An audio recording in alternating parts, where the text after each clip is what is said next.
Shalom, selamat sore sahabat Bahana. Bagaimana kabarnya? Saya Kalvari, senang sekali kembali boleh menjumpai sahabat Bahana dalam podcast Karena Dia. Nah, disinilah tempat di mana kita bisa saling berbagi cerita tentang kehidupan, tentang sharing tentang bagaimana pengalaman-pengalaman bersama Tuhan Yesus. Nah, sore hari ini saya ada seorang tamu yang jauh di luar Jogja tentunya. Siapakah dia? Langsung saja kita perkenalkan. Halo Wilson Nathanael, apa kabar? Belum dinyalain mic-nya. Udah. Udah. Shalom Kak Kalvari dan shalom sahabat Bahana yang sedang menyaksikan video ini. Iya, oke. Nah, saat ini Wilson lagi ada di mana nih? Lagi ada di rumah. Oke. Di rumah saya. Oke, mungkin boleh disebutkan di mana Wilson ini berada supaya sahabat Bahana siapa tahu ternyata dekat nih rumahnya sama Wilson. Kalau saya sih beradanya di perumahan Budi Indah, Jalan Galunggung 1, Blok H1 Selatan, nomor 11. Oke. Ya. Nah, Wilson, terima kasih sudah menghubungi Bahana Channel gitu ya, dan Wilson mau membagikan bagaimana cerita hidupnya gitu ya. Nah, tapi sebenarnya gini, saya mau mengawali dengan sebuah pertanyaan. Sebenarnya Wilson ini dibesarkan dalam keluarga yang seperti apa sih? Kalau saya dibesarkan keluarga yang baik-baik saja, yang latar belakangnya itu tidak mempunyai masalah besar. Oke, berarti bisa dikatakan Wilson ini dari kecil sampai sekarang, umur sekarang, ya hidupnya lancar aja gitu ya? Enggak juga. Enggak juga? Dalam kehidupan kan pasti kan ada suatu masalah juga, entah masalah sekolah, masalah pekerjaan, masalah kampus, seperti itu. Oke, nah bicara masalah sekolah nih, masalah sekolah dan juga masalah kehidupan gitu ya. Nah, Wilson ini katanya pernah berjuang ya soal kehidupan Wilson berkaitan dengan berat badan, bener ya? Iya. Nah, boleh diceritain nggak sih sebenarnya itu kapan dan Wilson ini punya berat badan seberapa berat kok sampai penuh dengan perjuangan untuk menurunkan berat badan? Kalau saya sih dulu berat badannya itu hampir 80 kilo. Hampir, bukannya 80 lebih, tapi sini hampir 80 kilo. Nah, suatu hari saya kepikiran kalau saya itu pengen kurusin badan. Nah, mengurusin badannya ini tidak mengeluarkan biaya mahal. Tetapi itu umur berapa? Di usia 22 tahun. Bisa dibilang awal tahun 2021. Oh, oke. Berarti tahun lalu ya. Oke. Ya. Kenapa kamu waktu itu punya motivasi untuk nurunin berat badan? Bermasalah dengan apa? Karena saya tuh merasa kalau berat badan saya naik tuh kayak berasa suka kadang-kadang capek sedikit, suka sesak napas, terus kadang-kadang selain itu juga merasa mager aja, sedangkan hidup ini kan nggak boleh bermalas-malasan atau mager. Nah, dari itu coba saya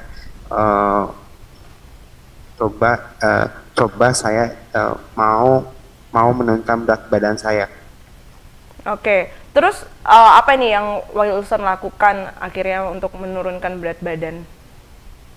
Kalau saya sih menurunkan berat badannya dengan menonton video YouTube salah satu kontestan MasterChef yang dulunya itu dia itu punya berat badannya itu 100 kilo dan akhirnya itu sekitaran 70 atau 60 kilo. Nah, dia kasih tips. Yang pertama, ini tips singkatnya sih, seingat saya yang pertama itu kalau makan nggak boleh makan double karbo dalam satu porsi, makan siang makan sore. Contohnya kalau kita sudah makan nasi, jangan pakai lauknya kentang, tetapi pakai lauknya itu protein, misalkan nasi sama daging sapi atau daging ayam. Ayam itu bentuknya protein. Nah, seperti itu yang pertama. Terus yang kedua itu melakukan olahraga. Olahraganya ini dia itu nggak saranin, tetapi dia ini cuma bilang berolahraga. Nah, kalau saya sih olahraga yang biasa saya lakukan itu biasanya itu melakukan bersepeda, setiap pagi 1 jam, setiap sore 1 jam. Karena kalau olahraga 1 jam bermain sepeda, yang saya baca dari Instagram di feed tuh biasanya 600 kalori. Selain dari itu, yang ketiga, jangan sering makan kemasan. Nah, makanan kemasan yang biasa di supermarket tuh suka ada tuh makanan kemasan. Misalkan kayak apa tuh, kayak biskuit kan masuk makanan kemasan. Nah, kayak gitu jangan makan kemasan. Nah, terus melakukan menimbang, ibarat nimbang berat badan itu seperti kita tuh melakukan check up berat badan kita, apakah berat badan kita naik, turun, naik atau stabil. Nah, melakukan tiap nimbangnya itu jangan setiap hari, misalkan habis makan nimbang, habis bangun tidur nimbang. Nah, kayak gitu tuh salah sebenarnya. Terus tidurnya harus cukup. Nah, biasanya kalau tidur itu biasanya kalau anak muda tuh biasanya 7 jam sih kalau saya baca di internet. Nah, lebih dari 7 jam itu udah cukup sebenarnya. Terus makan maksimal kalau siang sih bebas, mau jam 10 jam 11 bebas. Kalau sore itu biasa batasannya jam 6 sore, itu udah maksimal banget. Kalau jangan pernah makan malam, maksudnya makan sorenya nggak jam 6 tetapi makan jam 9 malam, itu kan bahaya. Sama saran dari saya, kalau misalkan nih kita makan malamnya itu anggap aja sesibuk-sibuknya kita jam 8 malam, maka tidurnya harus minimal jam 10 malam, nggak boleh kurang dari 2 jam makan. Misalkan kalau kita makannya jam 6, tidur malamnya contohnya jam 7 malam, itu tidak boleh seperti itu. Minimal ada jarak 2 jam. Bukan berarti makan malamnya jam 10 malam, tidur rencana tidur jam 12 malam, itu konsep dari arah mata angin itu salah. Terus yang terakhir itu jangan males mencari informasi diet aja males, gimana mau kurus badan. Demikianlah tips-tips diet saya. Oke, nah berarti kan kurang lebih setahun ya Wilson proses menurunkan berat badan. Sekarang udah berapa nih beratnya? Sebenarnya sih nggak setahun sih, sebenarnya saya sempat cuma nemu dari Januari 2021 sampai Juli sih sebenarnya. 6 bulan itu tuh sebenarnya tuh lakukan prosesnya itu dari hampir 80 kilo terus sekarang 63 kilo kan, atau 62. Nah, sekarang tuh dari Agustus sampai sekarang tuh naik sih, turunnya bisa dibilang kurang lebih 15 kilo, sekarang naik lagi 3 kilo. Totalnya ya 65 kilo sih sekarang kurang lebih. Wah. Karena kan habis tahun baru kan makannya kan all you can eat gitu. Oh iya, oke.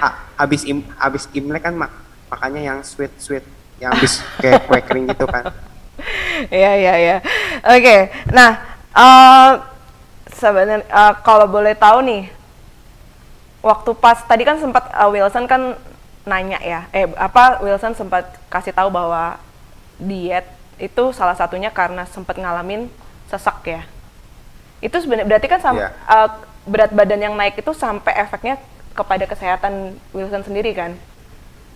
Iya. Betul kan? Nah, terus sekarang gimana setelah melakukan proses diet? Apakah masih suka sesak atau gimana? Sekarang sih nggak sesak napas sih. Maksudnya kalau kerja capek tuh nggak sesak napas. Tapi saya juga ngalamin sesak napas kalau kena debu, soalnya saya itu alergi sama debu yang biasa yang di rumah gitu. Tuh alergi sih sebenarnya. Oke. Keluarga mendukung nggak sih waktu mau diet Wilson? Awalnya sih kurang mendukung sih. Kenapa? Tapi ya nekat aja. Karena kan kalau makan segini gimana nutrisinya, gimana kesehatan, sedangkan di luar sana aja banyak virus gitu. Awal sih begitu, tapi lama-lama ya udah nekat aja lah, ya mau gimana demi kesehatan. Oke, waktu itu Wilson tetap nekat aja ya karena berpikir untuk kesehatan. Oke, Ya. nah eh, bicara soal fisik nih ya, Wilson pernah dibully nggak sih gara-gara bentuk tubuh? Eh, sering, Sering. Sejak kapan? sering. Dari masa SD sih sampai masa kuliah sih. Oke, bulian yang seperti apa yang Wilson alamin? Boleh diceritain? Misalkan seperti eh, ah ge- tinggi tuh ke atas bukan ke samping. Nah, ya itu yang paling sering. Yang paling sering terus yang kedua eh, ih gendut. No, terus yang ketiga itu biasanya ini yang paling kena alergi juga sih. Pernah dikatain sih, bocah ingusan sih. Soalnya emang bener-bener waktu itu tuh waktu SD sampai sekarang tuh kayak alergi dingin gitu. Kalau setiap pagi suka pilek gitu. Hmm, oke. Nah, ketika dibully pertama kali nih kan, tadi Wilson sebutin waktu SD. Gimana perasaan Wilson? Awalnya sih sakit hati sih kalau masih masa SD. Hmm, kalau sekarang? Ya kalau sekarang sih ibaratnya ada orang berpatah anjing menggonggong kafilah berlalu. Nah itu yang responnya saya lakukan. Hmm, kenapa kok bisa gitu? Padahal dibulinya So, cukup lama kan. Apa yang bikin Wilson akhirnya bisa ya udah legowo aja kalau orang-orang apa istilah orang Jawa tuh bilang ya udah berbesar hati aja gitu. eh, ini sih jawabannya itu respon sih. Kan waktu masa SD kan kita kan masih berpikir kan masih seperti anak-anak kan maksudnya kalau orang lain ngomong apa kita harus responin harus tanggepin walaupun itu negatif tapi kan seiring waktu makin makin makin makin bertambah umur tentunya kita itu nggak bisa mengontrol orang lain tetapi yang bisa kita kontrol itu adalah respon kita yang itu sih sebenarnya. Oke. Sampai sekarang jujur nih masih suka kadang muncul sakit hati nggak sih gitu. Walaupun Wilson belajar untuk merespon seperti itu. Tapi ada nggak sih ketika apalagi nih ya kalau remaja biasanya kan kalau pas masa-masa SMA itu kan udah mulai suka sama cewek kan gitu. Nah, kalau dibully kayak gitu, dibully secara verbal sama teman-teman sekolah, misal merasa sakit hati nggak gitu. Zaman kuliah loh gitu misal. Kalau sekarang sih B aja sih. B aja ya. Wow, Ya. luar biasa. Nah, ini tadi aku mau tanya nih, kan dibully sejak SD. Apakah ini salah satunya yang bikin Wilson hampir tidak naik kelas? Sama sekolah sih nggak ada pengaruh sih akademis kan kalau prinsip saya kan sekolah itu kan seperti kompetisi. Nah, yang misalkan nih seperti saya mau kan naik kelas itu kan seperti kita itu sudah menghadapi kompetisi. Ibaratnya kata-kata orang lain bocah ingusan lah dan lain-lainnya itu nggak akan mempengaruhi. Gitu. Oke, nggak mempengaruhi. Terus kalau gitu apa dong yang jadi penyebab Wilson waktu di SD hampir nggak naik kelas gitu? Kalau bukan masalah bullying gitu. Karena ini sih yang pertama karena kemalasan. Kemalasan sih. Karena rasa malas. Apa yang bikin Wilson waktu itu rasa malas? Mungkin tergoda dengan mungkin game atau apa? Kalau saya sih merasa termalasnya itu karena yang pertama karena video game, terus yang kedua itu ya video game sama film sih kan waktu zaman SD kan banyak kan DVD bajakan. Nah siapa yang nonton itu terus sehingga jadi malas belajar gitu. Bawahnya tuh malas aja. Berarti bisa dikatakan kecanduan ya, karena kecanduan video game dan film akhirnya jadi lupa belajar gitu ya. Terus gimana? Berapa lama tuh Wilson kecanduan? Kecanduan sih hampir 2 tahun sih, tapi masa SMP tuh emang masih suka nonton sih, masih suka nonton film bajakan gitu, tetapi masih bisa ngontrol. Ibaratnya kan masih ada masih bisa memperbaiki gitu, memperbaiki supaya hampir nggak naik kelas gitu. Hmm. Apa yang bikin Wilson akhirnya berhenti dari kecanduan? Memutuskan untuk udah deh, saya harus stop nih dari kecanduan nonton film, kecanduan video game gitu. Yang pertama sih karena bosen, kebosanan aja sih. Oke. Keluarga gimana waktu tahu Wilson kecanduan itu? awal awalnya sih dibiarin aja sih sebenarnya sampai sadar terhadap diri sendirinya. Oke. Tapi syukurnya Wilson 2 tahun aja ya, maksudnya cukup 2 tahun, nggak lebih dari itu. Oke, terus keputusan Wilson akhirnya setelah memutuskan untuk berhenti dari kecanduan karena Wilson sudah menyadari kan, gitu. Apa yang tindakan pertama yang Wilson lakukan waktu itu? Apakah membuang koleksi video game, film gitu? Keputusannya sih keputusannya tetap main game, tetapi ada batasan waktu, dibikin waktu jam berapa sampai jam berapa gitu main. Terus akhirnya dengan cara menggantikan kita kecanduan game itu ya palingan main keluar rumah, misalkan ke lapangan atau enggak jogging atau baca-baca buku kalau misalkan lagi niat. Oke. Wow. Keluarga tahu ya waktu Wilson mulai berubah? Tahu sih. Tahu ya. Terus dukungan apa yang mereka lakukan? Mereka tunjukkan buat Wilson. Biasa-biasa aja sih mereka. Oke, biasa-biasa aja ya.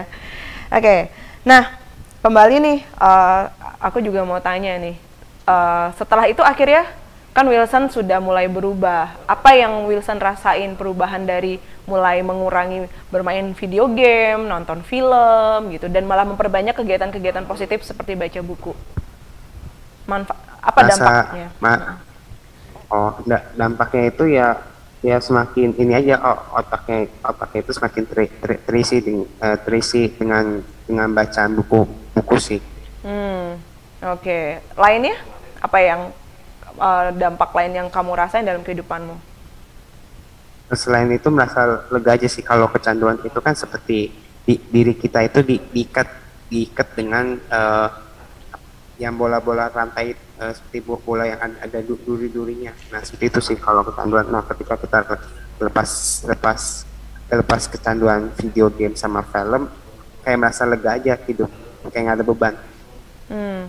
Merasa bersyukur ya bisa lepas dari kecanduan itu. Oke. Ya. Terus dampaknya ke sekolah yang bukan sekolah, pendidikan gitu. Pendidikannya Wilson apa nih? Dampaknya sih nilai secara akademis sih nilainya mengalami banyak peningkatan, meskipun masih waktu itu kan sekolah kan masih 30 orang kan, satu siswa, totalnya 30. Nah saya masih di posisi di 22, ibaratnya 22 dari 30, ibaratnya posisinya masih di bottom lah. Seperti itu sih, ada penaikan tetapi tidak signifikan, tidak langsung ke 10 besar, 15 besar.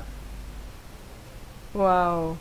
Terus puncaknya sampai akhirnya peringkat tertinggi yang diraih Wilson? Sebenarnya sih peningkatannya itu kan masa SMP 1. Nah SMP 2 itu udah mulai peningkatan tuh. Peningkatannya itu di 15, sekitaran 15 besar, nah, kurang lebih.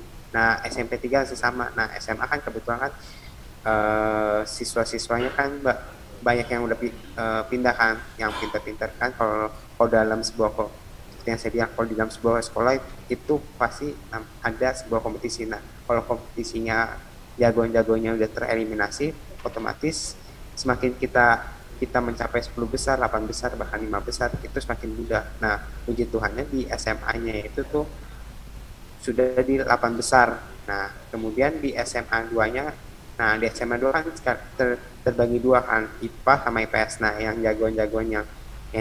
masih ada jagoan-jagoan yang pintar, ibarat atau bisa dikatakan saingan berat itu kan sebagian besar pindah ke IPA kan, sedangkan saya kan di IPS. Nah, puji Tuhannya lagi bisa masuk ke top 3 Wow. sama di SMA 2-nya, di SMA 3 juga di top 3 karena kebetulan saya punya satu titik kelemahan dalam sebuah kompetisi. Kalau tahu satu titik kelemahan makin mudah untuk melaju ke depannya. Wow, luar biasa ya. Dari hampir nggak naik kelas, terus akhirnya berubah dan sekarang malah di SMA top 3 ya. Luar biasa. Iya. Apa yang Wilson rasain tuh? Pernah nyangka nggak sih bakal jadi salah satu dari 3 besar? Enggak sih, enggak nyangka, kayak suatu mimpi aja, mimpi siang bolong gitu. Oke. Sebenarnya sih ada satu rahasia sih kenapa bisa bisa 3 besar sih. Boleh diceritain? Kalau satu rahasia besar sih sebenarnya yang penting tuh harus pinter-pinter bersikap lah di depan guru. Kan guru itu bisa tahu mana murid yang bersikap baik atau tidak, itu yang pertama. Terus yang kedua, pada saat ulangan, kalau ulangan harian kan biasanya itu nggak akan mungkin mirip soal di ulangan harian setahun sebelumnya. Otomatis harus kerja keras di ulangan harian. Nah, di ulangan umum itu biasanya ada di suatu titik di mana guru-gurunya itu membuat soal ulangan umumnya itu mirip kayak tahun lalu, otomatis makin mudah. Apalagi saya kan punya kenalan yang apa ya, bisa dia bagian admin lah, admin yang suka simpen soal tahun lalu. Nah, kebetulan saya minta aja soal tahun lalu. Habis itu saya minta, setelah saya isi aja soal isi terus pas di ujiannya mirip. Nah, tinggal di copy paste aja. Copy paste yang saya maksud bukannya maksudnya nyontek pas di ujiannya, pas kita sudah simpan di otak langsung dicaplok, tempel di lembar jawabannya. Nah, seperti itu sih. Kalau umumnya kan bukan selain sekolah sih, tetapi ada universitas juga kok yang seperti itu, maksudnya soal tahun lalu dimiripin sama soal di ulangan umum tahun ini, ibaratnya gitu. Oke. Waktu itu ketika Wilson sudah mulai berubah, terus sudah mulai rajin belajar juga kan gitu. Tadi tips-tips yang Wilson bagiin. Wilson ini juga nggak sih melibatkan Tuhan dalam proses Melibatkan. itu? Melibatkan. Dengan ini aja, kalau waktu itu melakukan saat teduh setiap pagi gitu, jam 5 pagi. Oke. Itu waktu sampai yang setengah 6. selalu Wilson kasih buat Tuhan ya? Enggak juga, kalau lagi sekolah itu, kalau lagi liburan biasanya jam 6 atau habis olahraga setengah 8. Wow, luar biasa. Ya, nah, bagaimana respon keluarga dan teman-teman? Seneng banget sih. Seneng banget ya? Responnya sih sangat seneng banget sih, keluarga. Sampai kayak nangis terharu gitu sih. Kalau teman-teman kayak biasa aja sih. Karena umumnya saya sama mereka juga biasa-biasa aja gitu. Dan kalau boleh jujur, saya juga di kelas sifatnya egois ya. Mau gimana, namanya kompetisi harus memiliki sifat egois. Kalau kita sifatnya mengalah terus mah nggak akan bisa jadi pemenang begitu. Kalau di luar sana kita bisa bersama, bisa mengurangi egois, tapi kalau dalam kompetisi saya itu sorry untuk menghilangkan egois. Oke.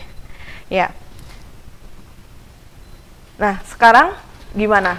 Masih soal pendidikan terus mengalami peningkatan? Atau Kalau mulai di masa kuliah hancur habis sih. Bisa dibilang tuh kayak posisi diputer gitu. apa yang bikin Wilson akhirnya jadi seperti 180 derajat berputar? Karena pertama tuh belum siap, ini cerita masa kuliah itu pertama belum siap untuk kuliah. Kemudian pada saat saya mengatakan mau DO, orang tua masih maksa kuliah, ya udah tetap aja jalanin. Akhirnya ya seperti itu, hancur lebur. Terus yang kedua karena saya kurang fokus, terlalu banyak lengannya. Terus yang ketiga itu ya ini mengalami rasa malas lagi, mengalami titik kemalasan. Oke, apa yang akhirnya bikin Wilson ngalami kemalasan lagi nih? Padahal dulu udah sempet merdeka dari rasa malas, terus sekarang balik lagi nih. Karena kan jarak libur SMA kan ke kuliah kan sama 4 bulan. Nah, otomatis kalau orang sudah tidak punya aktivitas selain belajar, itu otomatis akan timbul rasa malas. Itu 4 bulan itu waktu yang sangat lama sih sebenarnya. Hmm. Ada penyebabnya? Penyebabnya ya sebenarnya waktu libur 4 bulan juga bingung mau belajar dari mana. Materi kampus juga pasti beda 180 derajat. Ya udah, akhirnya saya pengen nonton TV. Waktu itu nonton TV terus main game terus-terusan seperti itu sih. Oke, soal kehidupan pribadi Wilson sama Tuhan gimana? Dari dulu sampai sekarang sih biasa, kadang deket, kadang deket, kadang enggak ini yang saya maksud ini enggak sampai meninggalkan Tuhan. Maksudnya hubungannya biasa-biasa aja. Oke. Waktu Wilson akhirnya ngalami penurunan lagi ya, gitu di dalam pendidikan. Keluarga atau ada mungkin yang orang yang Wilson percaya gitu untuk cerita banyak hal tentang kehidupan Wilson. Mungkin mengomentari atau memberikan support untuk Wilson bangkit lagi gitu. Berikan support sih supaya tetap bangkit lagi sih. Oke, support ya. Siapa orang itu? Orang tua sih. Orang tua ya. Terus sekarang gimana? Setelah selesai pendidikan, kehidupan Wilson? Sebenarnya belum selesai pendidikan. Oh, oke, belum selesai ya.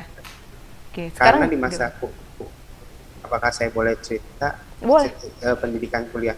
Nah, awalnya itu kan males kan kuliah. Nah, akhirnya tuh kuliahnya tuh agak kedodoran lah. Kalau orang bilang tuh kedodoran sampai suatu titik mana saya merasa tertekan berat dan akhirnya saya memutuskan untuk pindah kampus. Nah, pindah kampus ini saya lebih bersemangat meskipun saya juga waktu pindah kampusnya itu dari jarak kampus yang lama ke baru itu kan waktunya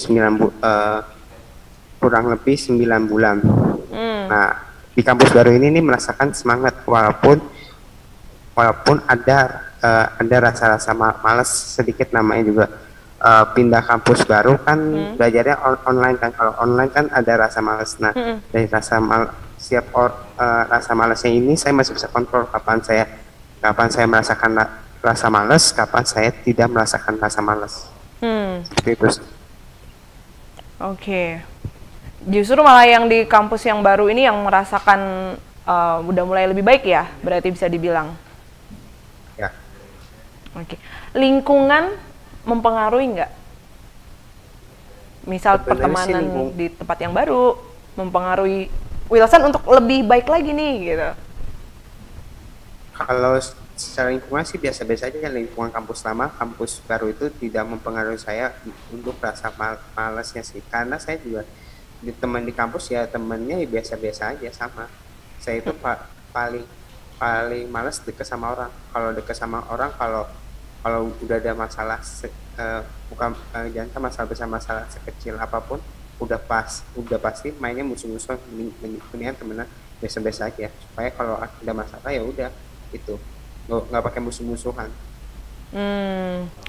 Oke. Wow. Ya. Lalu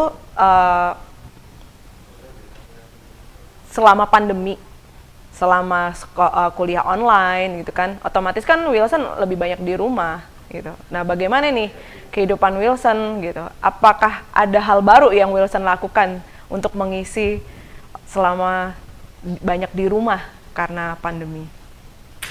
Kalau saya sih awal masa pandemi sih rasa malas lagi dan lagi sebenarnya. Rasa malas saya ya palingan nonton TV, nge-stalking sosial media orang, terus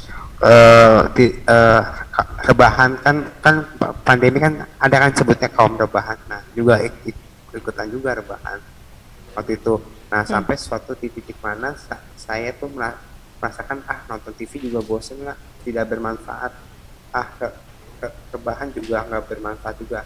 Istirahat itu penting, tetapi jangan sampai istirahat yang berlebihan. Terus akhirnya saya menemukan suatu hobi yang baru. Hobi yang baru ini pertama-tama saya itu melihat dari story Instagram orang. Nah, story Instagram orang itu kan IG live-nya itu kan kayak ibarat kan cuma dari feed IG kita pindahin ke story udah popong gitu, seperti bola popong. Nah, saya kepikiran nih idenya, apa saya buat summary aja nih feed IG, buat summary. Setelah saya buat summary, nah ada orang komen thank you, ya udah. Kemudian saya terus-terusan buat gituan, buat summary khotbah di gereja saya itu. Seperti itu sih. Oke. Itu pertama kali ya itu Wilson mencoba tahun berapa itu Son? Yang 2020 atau 2021? 12 Mei 2020. Berarti sekitar 1,5 tahun yang lalu ya. Oke. Iya. Lalu setelah itu apa yang kamu lakukan lagi? Kan itu sekali tuh udah gitu. Terus lanjutnya gimana? Selanjutnya saya juga mengembangkannya itu tetap membuat summary, tetapi saya coba deh membuat summary-nya itu di acara webinar, misalkan webinar bisnis atau apa. Nah di webinar selain itu juga membuat summary juga di IG live. Nah di IG sama juga yang di podcast ini kan sama tahun lalu kan saya kan juga membuat summary kalau kakak pernah lihat. Nah itu. Nah ada suatu hari kan ada tuh kompetisi yang dimana kalau buat rangkuman khotbah itu hadiahnya itu sekitaran sampai 250.000 ya udah.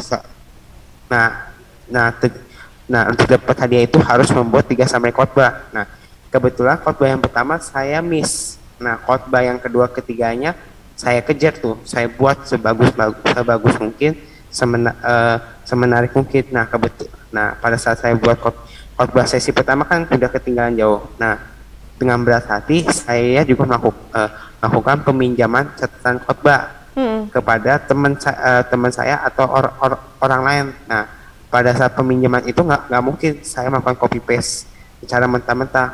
Palingan coba saya mengubah atau mengembangkan kata-kata itu supaya menarik. Nah pada saat saya membuat 3, akhirnya saya sudah kumpulkan 3 itu di Instastory. Nah 2 hari kemudian pada sore harinya saya diumumkan kamu menjadi pemenang. Nah yang itu kejadian pertama saya menjadi pemenang membuat summary khotbah. Nah yang kedua itu ada lagi nih ikut webinar Yayasan Astra. Nah ada IG challenge nih. Nah IG challenge-nya ini kan sudah 2 kali ikut, 2 kali juga pemenang. Nah IG challenge-nya itu buat apa aja? Posting apa aja, postingannya itu harus dikirim di feed atau di Instastory. Nah kebetulan saya kepikiran buat rangkuman aja nih di webinar ini, kan rangkuman kan udah pasti kan orang kan cukup menarik nih, ya udah saya buat. Nah setelah saya buat ini saya post aja di Instastory, semoga aja menang. Akhirnya menang 2 kali berturut-turut. Yang pertama tuh dapat nggak tahu orang salah kirim atau dapatnya peceng yang pertama. Yang kedua dapat cepeceng. Terus yang ketiga tuh ada tuh di IG live. Nah kalau di IG live ini kan akan dapat giveaway buku motivator sih. Nah harus mencatat apa aja yang kamu dapat selama di IG live ini. Ya udah saya buat sepanjang mungkin, yang menurut saya poinnya ini cukup penting banget untuk di post. Nah pada saat kannya itu kan saya lakukan kan malam hari. Nah tiba-tiba pagi hari dapat pesan, selamat ya kamu jadi pemenang, tolong kirimkan nama, alamat, nomor HP. Ya udah saya kasih, ya udah. Kemudian hari besoknya udah dapat bukunya. Nah seperti itu sih. Wow. Ikut kegiatan lomba ya. Lumayan banyak ya yang Wilson sudah ikuti dan dapatkan dari hasil mengikuti summering gitu ya. Nah, ya sebenarnya selain dari itu sebenarnya juga ikut ini juga, misalkan kayak di gereja saya nih suka ada nih habis khotbah bikin kuis. Nah bikin jawab kuis. Nah jawab kuisnya itu kan yang pasti kan ada dalam summary dong. Nah ketika siapa tuh hostnya lah, anggap aja host memberikan kuis ya udah langsung saya jawab aja kan, langsung saya jawab berdasarkan apa yang saya catat. Menang sih 2 kali berturut-turut, padahal kan di situ bilangnya jawab kuis, kecuali jawab kuis tidak boleh melihat dari sumber manapun. Ya udah saya jawab dengan open summary. Itu sih 2 kali berturut-turut dapat goban.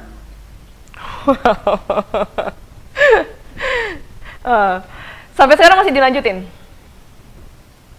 Sekarang sih udah mulai kurangin sih, soalnya sekarang kan kuliah kan lebih sibuk kan, lebih banyak tugas. Ya ada sih membuat gituan sih, ada.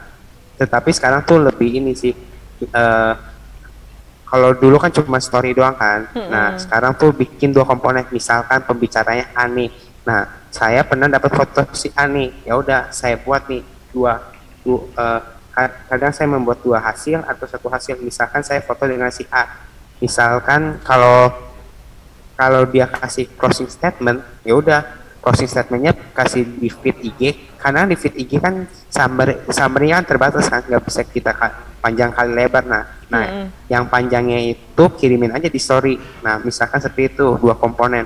Tetapi ada juga kalau saya foto lagi dengan si A, nah si A-nya ini khotbahnya ini nggak ada closing statement, ya udah summary khotbahnya masuk di feed IG tetapi ambil poin pentingnya, ibaratnya kayak sampel. Nah kalau misalkan saya nggak ada foto si A si B, ya udah saya langsung aja post di Instastory kayak tahun 2021 konsepnya seperti itu. Itu sih ada 3 alur. Oke, nah ini menarik ya.